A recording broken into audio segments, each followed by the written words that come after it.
ರಾಜ್ಯದ ಹಲವು ಜಿಲ್ಲೆಗಳಲ್ಲಿ ಎದುರಾಗಿರುವ ಬರ ಪರಿಸ್ಥಿತಿಯ ಕುರಿತು ಖುದ್ದು ಅವಲೋಕನ ಮಾಡುತ್ತಿದ್ದು ಮುಂದಿನ ದಿನಗಳಲ್ಲಿ ಪರಿಹಾರಗಳ ಬಗ್ಗೆ ನಿರ್ಧಾರ ಕೈಗೊಳ್ಳಲಾಗುವುದು ಎಂದು ಮುಖ್ಯಮಂತ್ರಿ ಡಿಕೆ ಶಿವಕುಮಾರ್ ಕಲಬುರಗಿಯಲ್ಲಿಂದು ಹೇಳಿದ್ದಾರೆ.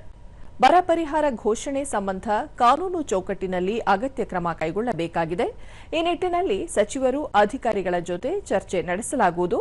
ರಾಜ್ಯದ ಜನರ ಸಮಸ್ಯೆಗಳನ್ನು ಪರಿಹರಿಸಲು ಹೊಸದಾಗಿ ಪ್ರಜಾ ಇಲಾಖೆಯನ್ನು ಆರಂಭಿಸಲಾಗಿದ್ದು ಅಲ್ಲಿ ಸಲ್ಲಿಕೆಯಾಗುವ ದೂರುಗಳಿಗೆ ಪರಿಹಾರಗಳನ್ನು ಒದಗಿಸಿಕೊಡಲಾಗುವುದು ಎಂದರು.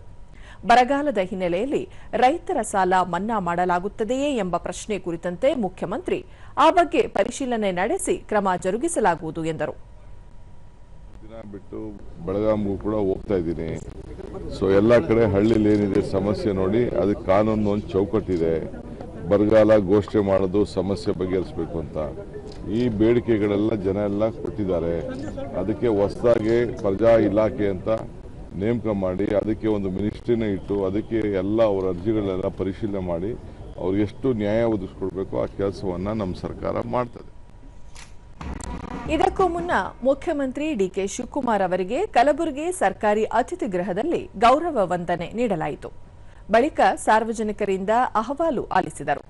ನಂತರ ಮುಖ್ಯಮಂತ್ರಿ ಐತಿಹಾಸಿಕ ಹಜರತ್ ಖ್ವಾಜಾ ಬಂದೇ ನವಾಜ್ ದರ್ಗಾಕ್ಕೆ ಭೇಟಿ ನೀಡಿದರು.